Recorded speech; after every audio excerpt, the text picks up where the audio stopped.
अब बताइए जी अपना अपना तबसरा कि आपको कैसी लगी ये सूरा, क्या क्या तासुरात हैं आपके।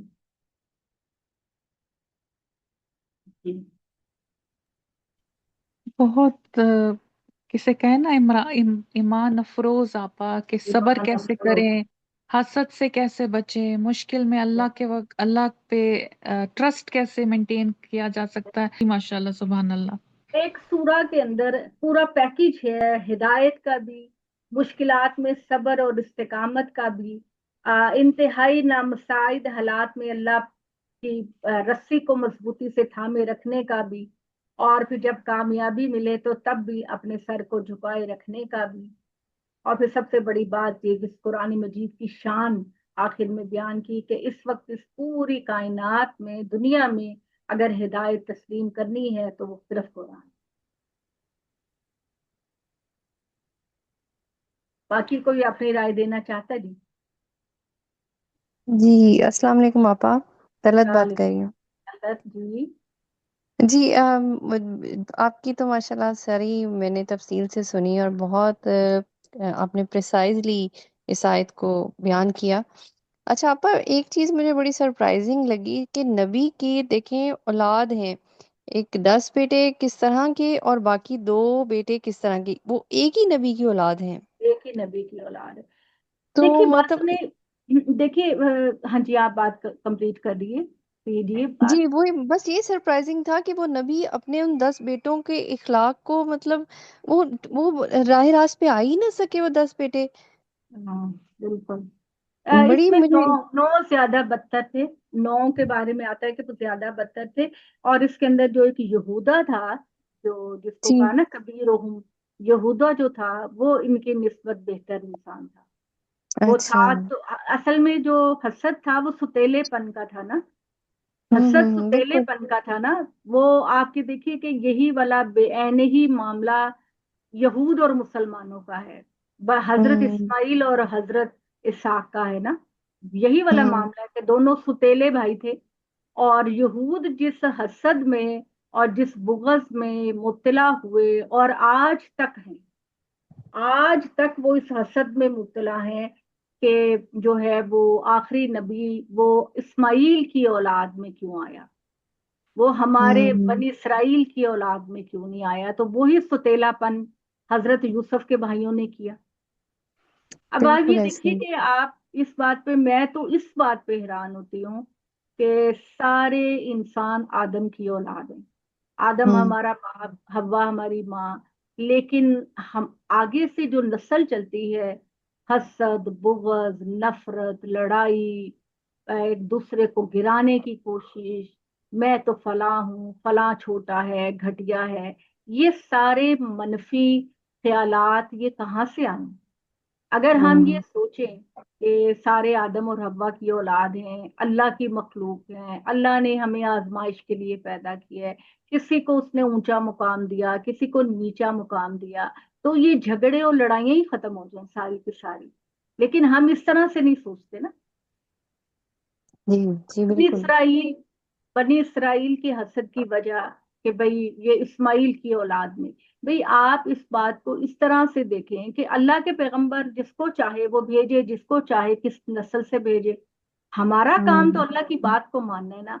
लेकिन हम इन हकीकतों को नहीं जानते, हम दूसरे गैर जरूरी कामों की तरफ लग जाते जी बिल्कुल ऐसे ही आपा। हैं। ठीक। जी आप कुछ कहना चाह रही हैं। तो हमारी असल में आजमाइश तो यही है कि देखिए नेगेटिव थॉट्स भी हर बंदे में आती हैं और पॉजिटिव फीलिंग भी हर बंदे में आती है।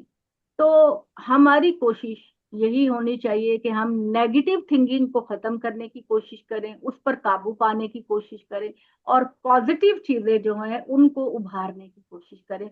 असल में आजमाइश तो ये है। अब देखिए ना कि हजरत यूसुफ अलैहिस्सलाम ने भी यही बात कही कि अगर मेरा रब, मैं अपने रब की बुरहान ना देखता तो मैं भी शैतान के बहकावे में आ जाता। तो नेगेटिव चीजें हर इंसान के जहन में उभरती हैं, शैतान हर एक को गुमराह करने की कोशिश करता है। कुछ अल्लाह का सहारा पकड़ लेते हैं और कुछ अल्लाह का सहारा छोड़ देते हैं। जी मारिया जी, आप फरमाइए। मारिया जी, आपका हाथ। वालेकुम अस्सलाम। मैं ये कहती कि ये जो सूरत है ये जी जिंदगी में सब्र, तकवा और अल्लाह की जी तदबीर के जरिए ये देखें हजरत ये यूसुफ अलैहिस्सलाम गुलामी से अजीज मिस्र तक बने, तो ये जी हाँ, बताती है कि मायूसी के दौर में भी अपने हौसले और फतह की, अपनी खुशियों के उसमें रहना ही चाहिए। बिल्कुल बिल्कुल, माशाल्लाह। मायूस नहीं होना चाहिए अल्लाह ताला मायूस की नहीं जात होना से। चाहिए, और अल्लाह ताला और की हसद रहमत और हसद कहीं से करने वालों का अंजाम हमेशा बुरा है। किसी बिला की हसद करना, किसी को बिला वजह किसी इल्जाम तराशी में किसी को फंसाना, नफ्स नफ्स को काबू करने का एक है कि नफ्स को अपने मजबूती से थाम के रखें। बिल्कुल बिल्कुल, और अल्लाह ताला इसकी तौफीक भी दे हमें कि हम आमीन। हर क्रिटिकल सिचुएशन में अपने नफ्स को थाम के रखें। बिल्कुल, और जिस तरह से उन्होंने कात के दिनों में अपना सारा अरेंजमेंट किया था, ये भी है कि इंसान को अपनी जी दूरअंदेशी से अपने बुरे बिल्कुल, हालात के वेरी लिए गुड। तैयारी हाँ करके रखना चाहिए। ये गलत जी है कि जी कुछ भी ना बचा के रखो और कुछ ना करो, सब कुछ दे दो। ये नहीं है कहीं भी। अपने लिए, अपने बच्चों के लिए, अपनी फैमिली के लिए, इस तरह से जैसे आप हुकूमत में थे, ये तो उन्होंने पूरी हाँ। हुकूमत को देखे, ना सिर्फ अपने मुल्क को वो किया बल्कि इर्द गिर्द के सारे ममालिक के साथ उन भी लोगों उन्होंने को भी बहुत अनाज दूरंदेशी सप्लाई से किया। किया। बिल्कुल जी, हिकमत का तकाजा है, बिल्कुल इस्लाम इसके बिल्कुल, खिलाफ बिल्कुल भी नहीं कि आप आने वाले वक्त के लिए कुछ बचा कर रखें। पेशबंदी करने इसमें का ये बिल्कुल नहीं, मतलब ये इसमें नहीं है कि बिल्कुल समेट कर रख के किसी जरूरतमंद की मदद नहीं करें। तीन हिस्से बिल्कुल आप अपने माल के, बताया गया ना हमें, तीन हिस्से बनाए। एक अपने लिए, एक दूसरों के लिए, और एक मुस्तकबिल के लिए। ठीक है। तो बिल्कुल सेविंग, अपने मुश्किल वक्त के लिए सेविंग करना गैर इस्लामी बात नहीं है, ये ऐन इस्लाम का बिल्कुल तकाजा एन इस्लामी के। है। जी सोबिया जी, आप कुछ कहना चाह रही हैं?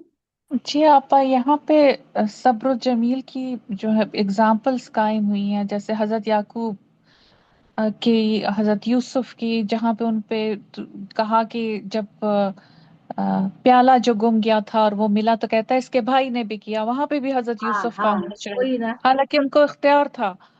तो हाँ मेरा मतलब मेरा पूछने का ये है कि सब्र जमील का एग्जैक्ट मतलब क्या है आपा? क्या ये सिर्फ खामोश रहे?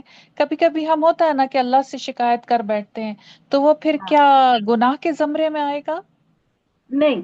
सब्र जमील का जो अरबी जबान में सब्र का मतलब होता है ना, अरबी जबान में सब्र का मतलब होता है कि आप पूरे इस्तिकामत के साथ, पूरी साबित कदमी के साथ हक की राह में खड़े रहें। अरबी जबान में सबर का जो मतलब होता है, हर जबान में ना अपने लफ्ज के अपने शेड होते हैं। हमारे यहाँ सबर का मतलब होता है कि रो धोकर खामोश होना। अरबी जबान का मतलब होता है कि आप सच्चाई पर और हक पर पूरे अज़्म के साथ खड़े रहें। ठीक है, पूरे अज़्म के साथ, और अल्लाह ताला के तरफ से बेहतरीन नतीजे का इंतजार करें। जैसे कि हजरत याकूब ने कहा, हजरत याकूब ने कहा कि मैं ना तो मायूस हूँ, ना मेरा हौसला पस्त है, मुझे अपने रब के फैसले का इंतजार है। मैं पूरे सब्र और इस्तिकामत के साथ अल्लाह के फैसले का इंतजार करूंगा कि मेरे बच्चे मेरे पास लौट कर आएंगे। तो अरबी जबान में सबर का ये मतलब नहीं होता कि आप रोद होकर खामोश होकर एक कोने पे बैठ जाएं। अरबी जबान में और इनके लिटरेचर में, और कुरान भी यही बात कहता है कि कुरान मजीद के अंदर भी वो ये है, वस्ताईनु बिस्सब्र वस्सलात, सूरह बकरा की आयत है ना। तो वस्ताईनु बिस्सब्र वस्सलात के इस्तिकामत, साबित कदमी, पूरी मजबूती के साथ हक पे खड़े रहने और नमाज के साथ मदद मांगो। ठीक है। आप परवरदिगार की तरफ से पॉजिटिव नतीजे के इंतजार में हक पर पूरी मजबूती के साथ खड़े रहो। ये है सब्र, जो कि जी अरबी जबान में हमें पता चलता है। बिल्कुल डिफरेंट मतलब है, हाँ सही समझ गया, जी, बिल्कुल सही। जी पानी है। और हमारे यहाँ ये होता है कि बस चुप करके कोने में बैठे रहो, रोते रहो, खामोश रहो, तो ये सब्र होता है। ये सब्र नहीं होता। अज़्म और हिम्मत से काम लेने का नाम सब्र है। खतीजा, आप कुछ कहना चाह रही हैं? आपने भी हाथ खड़ा किया है। जी, अब मैंने कहा इसमें तो माफ करने का भी बहुत बड़ा सबक है कि जो हाँ, और आजकल बिल्कुल جو معافی آج تو کل ہمارے بھائی معاشرے میں ہے، جی جی بھائیوں بھائیوں کے درمیان بہت زیادہ چپکلشیں چلتی ہیں، لیکن وہ حسد بھی چل رہا تھا اور لگتا ہے جیسے اب معاملات تھے، لیکن جب سورہ یوسف سے ہمیں سبق ملتا ہے کہ یہ صدیوں سے چلتا آ رہا ہے خاندان کے شروع اندر۔ دن سے آپ آدم کے دو بیٹوں کے درمیان جو لڑائی ہوئی تھی ہاں بھی لوگ حابیل اور قابیل، وہ بھی تو حسد کی وجہ سے ہوئی۔ جی پتا ہے نا آپ کو کہ قابیل نے حابیل کو قتل کر دیا تھا کہ اللہ تعالیٰ نے تمہاری قربانی کو قبول کیا، میری قربانی کو قبول۔ تو جی بالکل۔ میں حالانکہ ایک عقل مند انسان یہ سوچے تو اگر ایک ہی قربانی کو قبول کیا تو وجہ جانے کہ میری قربانی کو قبول نہیں کیوں نہیں کیا، میں نے کیا خطا کی، میں نے کیا غلطی کی، میں اپنی کیسے اصلاح کروں۔ تو یہ جو حسد کا جذبہ ہے، یہ تو شیطان کے ہتھیاروں میں سے ایک ہتھیار ہے نا، یہ وہ انسانوں میں ڈال دیتا، یہ تو آدم کی اولاد سے شروع ہو گیا ہوگا ماں۔ اور آپ یہ دیکھیے کہ یہ جو اللہ تعالیٰ نے یہود کی بات کی ہے کہ یہ نبی صلی اللہ علیہ وسلم کی مخالفت کرتے ہیں اور آپ صلی اللہ علیہ وسلم کو راستے سے ہٹانے کی کوشش کرتے ہیں، ان کے اندر روگ ہے، اور وہ روگ کیا ہے؟ حسد کا۔ فی قلوبہم مرض، ان کے دلوں میں روگ ہے۔ اب قرآن نے بتا دیا کہ روگ ان کے اندر حسد کا ہے، کہ آخری نبی ہمارے اندر سے آنا چاہیے تھا، یہ اسماعیل کی اولاد میں کیوں؟ جی افشی، آپ کیا کہنا چاہ رہی ہیں؟ جی السلام علیکم۔ وعلیکم السلام۔ ہاں، میں یہ حضرت یعقوب علیہ السلام کے بارے میں پوچھنا چاہ رہی تھی کہ جب ان کو بچوں نے جو ہے حضرت یوسف کو ادھر بھیج دیا تھا، مطلب حوالے کر دیا اور لا کے دے دیا کہ بھئی، تو حضرت یعقوب نے اس وقت امید رکھی تھی کہ وہ زندہ ہیں، جیسے وہ روتے تھے اور ان کو نبی بھی تھے نا، ہوں نبی ہوں بھی ہوں تھے نا وہ، تو ان کو یہ تو پتا تھا کہ وہ زندہ ہیں۔ جب ان کے بھائی ان کے پاس لے کر آئے تھے خون، جھوٹا خون لگا ہوا بھیڑیے کا، تو انہوں نے کہا تھا کہ یہ تم جھوٹ گھڑ کے لے آئے ہو میرے پاس، ایسا نہیں ہوا، تم جھوٹ گھڑ کے لے آئے ہو۔ تو پروفٹ ہونے کی حیثیت سے ان کو یہ پتا تھا کہ یوسف مرا نہیں ہے، لیکن یہ غم ضرور تھا کہ میرے بیٹوں نے اس کو مجھ سے جدا کر دی، دور کر دی۔ تو وہ ان کو جدائی کا غم تھا، مرنے کا غم نہیں تھا، کیونکہ انہوں نے کسی موقع پر بھی یہ نہیں کہا کہ یوسف مر گئے، ان کو جدائی کا غم تھا کہ یوسف مجھ سے دور ہو گئے۔ تو ایز اے پروفٹ ان کو پھر یہ بھی تو اندازہ ہو جاتا ہونا جیسے ہوتا ہے نا کہ بھیج رہے تھے، جب بھی وہ ڈر رہے تھے کہ میں نہ بھیجوں، زبردستی انہوں نے بیٹوں نے کہا تو انہوں نے بھیج دیا، تو یہ اللہ کی طرف اب سے ایز مطلب۔ اے پروفٹ دیکھیے، میری بات سنیں، اللہ تعالیٰ نے ایک بات یہ بتائی ہے کہ ایز اے پروفٹ اللہ تعالیٰ یہ تو نہیں کرتے کہ ایک ذرا ذرا سی بات کے غیب کا علم دے، ایسا تو نہیں اللہ کرتے نا۔ اللہ تعالیٰ کہتے ہیں کہ میں جس نبی کو جتنا چاہتا ہوں اس کو میں اتنا علم دے دیتا ہوں۔ اب اس وقت حضرت یعقوب علیہ السلام کو یہ دھڑکا لگا کہ قحط کا دن ہے، قحط کے دن ہے، لوگ لوٹ مار کر رہے ہیں، تو یہ نہ ہو کہ میرے سارے بیٹے اکٹھے اگر کسی جگہ سے گئے اور ڈاکو پڑ جائیں گے تو سارے بیٹوں کو نقصان پہنچا دیں گے یا ساری پونجی لے جائیں گے۔ تو انہوں نے ایک بچوں کی ٹریننگ بھی تو کرنی ہوتی ہے نا، ان کو آئندہ آنے والے حالات کے لیے بھی تو تیار کرنا ہوتا ہے نا۔ تو وہ اس کی تیاری میں تو انہوں نے کہا کہ تم ایک دروازے سے نہ جانا، اور یہ ایک اندیشہ تھا میرے دل کا جو میں نے تمہیں بتا دیا، باقی تو اللہ حفاظت کرنا۔ تو وہ ایز اے پروفٹ یہ ضروری نہیں کہ اللہ تعالیٰ اب ان کو یہ بھی بتا دیتا کہ بھئی نہیں تم ان کو جانے دو ایک دروازے سے، کچھ نہیں ہوگا ان کو، ایسی باتیں تو اللہ تعالیٰ نہیں بتاتے نا۔ اللہ تعالیٰ تو کوئی چاہتے ہیں تو مین بنیادی باتیں بتا دیتے ہیں، اور یہ بھی اللہ نے بتا دیا کہ میں اپنا سارا علم کبھی کسی کو نہیں دیتا، جتنا کسی کے لیے مناسب سمجھتا ہوں بس اتنا اس کو دے دیتا۔ تو نبیوں کی زندگی اور رسولوں کی زندگی کا یہ مطلب نہیں ہوتا کہ ہر بات کی ان کو خبر۔ مثال کے طور پر جیسے نبی صلی اللہ علیہ وآلہ وسلم سے حضرت جبرائیل نے پوچھا کہ قیامت کب ہوگی، تو آپ صلی اللہ علیہ وسلم نے کہا کہ مجھے تو نہیں پتا کہ قیامت کب ہوگی، مجھے تو اس کا علم اللہ نے نہیں دیا، البتہ کچھ نشانیاں ہیں وہ میں بتا دیتا ہوں۔ تو اللہ تعالیٰ بس کہتے ہیں کہ میں اپنے منتخب لوگوں میں سے جس کو جتنا اور بہت لمیٹڈ دیتا ہوں۔ اللہ کے مقابلے میں انسانوں کے پاس اگر غیب کا علم آتا ہے تو وہ بہت ہی محدود آتا ہے۔ اللہ تعالیٰ اپنے بارے میں تو یہ فرماتے ہیں نا کہ زمین پر اگر ایک پتا بھی گرتا ہے تو وہ میرے رجسٹر میں درج ہو۔ آپا میرا سوال ایک اور ہے، جیسے ہم اپنی اولاد کے لیے کہتے ہیں کہ جیسے ہم ان کی تربیت کریں گے تو وہ اتنے ہی اچھے نکلیں گے، اس کے لیے ہمیں اچھا ہونا ضروری ہے، صحیح ہونا ضروری۔ تو جیسے حضرت نوح کا قصہ لے لیں، ان کی اولاد، یا یہی لے لیں حضرت یعقوب کا، تو اس سے ہمیں کیا مطلب سوچنا چاہیے، کس طریقے سے؟ دیکھیے بات سنیں، اللہ تعالیٰ نے ایک حقیقت بیان کر دی ہے سورہ قیامہ کے اندر کہ اللہ تعالیٰ نے ہر انسان کا نفس بنایا ہے اور اس کو نیکی اور بدی دونوں کا شعور دیا ہے۔ اب کچھ لوگ نیکی کو بدی پر غالب کر لیتے ہیں اور کچھ لوگ اپنی بدی کو نیکی پر غالب رکھتے ہیں۔ ہدایت سے محروم اللہ نے کسی کو نہیں کیا۔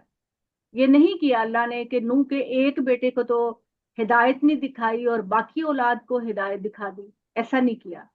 اللہ تعالیٰ نے یہ بتا دیا ہے کہ وہ نفس و ما سواہا، میں نے ہر انسان کے نفس کو بنایا، فَأَلْهَمَهَا فُجُورَهَا وَتَقْوَاهَا، اور میں نے ان کو نیکی کا بھی شعور دیا اور برائی کا بھی شعور دیا۔ اب تمہیں کھلے میدان میں چھوڑ دیے، ایک طرف تمہارے لیے عذاب ہے، ایک طرف تمہارے لیے رحمت ہے۔ اب جاؤ، چاہے عذاب کی طرف بڑھ جاؤ تو چاہے رحمت کی طرف بڑھ جاؤ۔ تو کچھ لوگ دور اندیش ہوتے ہیں، وہ مشکل راستے کو چنتے ہیں لیکن وہ رحمت کا راستہ پانا چاہتے ہیں، اور کچھ لوگ شارٹ کٹ اختیار کر کے جلدی اچیومنٹ کے چکر میں دوزخ کو پا لیتے ہیں۔ تو یہ اللہ تعالیٰ نے اس میں کسی کے ساتھ زبردستی نہیں، اس میں اللہ تعالیٰ نے دونوں کے لیے، ہر انسان کے لیے اوپن چوائس رکھی۔ اور یہ ساری حقیقتیں کسی انسان کا فلسفہ نہیں ہے، یہ ساری حقیقتیں ہمیں قرآن سے پتہ چلی۔ ہاں یہ بات ضرور ہے کہ بدی سے بچنے کے لیے بڑا ضبط کرنا پڑتا ہے اور ہدایت کی طرف جانے کے لیے بڑی ایفرٹ کرنی پڑتی ہے۔ یہ ضرور مشقت ہے، محنت ہے۔ وہی حضرت عیسیٰ علیہ السلام نے فرمائے نا کہ جنت کا راستہ جو ہے وہ کانٹوں سے بھرا ہوا ہے، جنت کا راستہ کانٹوں سے بھرا ہوا ہے، بہت مشکل ہے اس راستے پہ چلنا، لیکن جب انسان اس راستے کو طے کر لیتا ہے تو وہاں پھر نعمتیں ہی نعمتیں ہیں۔ اور بدی کا راستہ بڑا خوبصورت، بڑا دل نشیں، بہت پیارا ہے، لیکن آخر میں صرف بربادی۔ تو بس یہی سمجھ لیجئے کہ یہی راستہ دوزخ و جنت۔ السلام علیکم آپا۔ جی وعلیکم السلام سمرا۔ جی آپا، مجھے اس سارے واقعے میں ایک بات یہ بڑی اچھی لگی ہے کہ حضرت یوسف علیہ السلام پر اتنی مشکلات آئی ہیں لیکن انہوں نے کہیں بھی اپنی مشکلات کا ذکر نہیں کیا، بلکہ جی اللہ جی تعالیٰ کے احسانات کا ہی ذکر کیا ہے ہر جگہ۔ بالکل بالکل، ایک لائن بھی یہ نہیں کہی انہوں اور نے، دوسرا مجھے، ایک لائن بھی یہ ہاں نہیں جی، کہی کہ ابا جان اللہ بڑی، تعالیٰ، آپ سوچی نا کہ کنویں میں پتہ نہیں ان کو کتنے دن رہنا پڑا تھا، ہمیں نہیں پتا نا، چند گھنٹے یا ایک دن یا کتنا۔ تو کہتے کہ ابا جان وہ وقت بڑا مشکل تھا، پھر قید خانے میں کتنا مشکل ٹائم تھا، میں 10 سال گزارے تھے انہوں نے قید خانے میں، کتنا مشکل ٹائم تھا ایک باعزت خاندان کے بچے کے لیے، ایک پیغمبر کے لیے، قیدیوں میں رہنا، برے لوگوں میں رہنا جن کی سیرت و اخلاق کچھ نہیں ہوتا، بڑا ڈیفیکلٹ ٹائم انہوں نے گزارا۔ پھر خواتین کا سکینڈل کتنا برا ہوتا ہے کہ آپ کہیں گے فلاں عورت برے کردار کی ہے یا فلاں مرد برے کردار کا ہے، تو یہ ٹھپا کتنا برا ہے۔ تو مطلب حضرت یوسف پر یہ مشکلات کوئی آسان مشکلات نہیں تھی، غور کرے تو بہت مشکل حالات سے وہ گزرے ہیں، اور اس میں وہ کہتے ہیں کہ میں نے اپنے آپ کو بڑی مشکل سے سنبھالا، خاص طور پر خواتین کے معاملے میں۔ آپا مجھے یہ پوچھنا تھا کہ حضرت یوسف علیہ السلام نے جب خواب دیکھا تھا اس میں 11 ستارے تھے اور ایک چاند اور سورج تھا، تو یہ چاند اور سورج جو یہ وہ ان کے ماں باپ کا ذکر ہے، ان کو کہا گیا ہے؟ جی جی جی جی جی، چاند ماں، سورج باپ، اور 11 ستارے 11 بھائی، بنیامین کو ڈال کے۔ جی جی ٹھیک ہے جی۔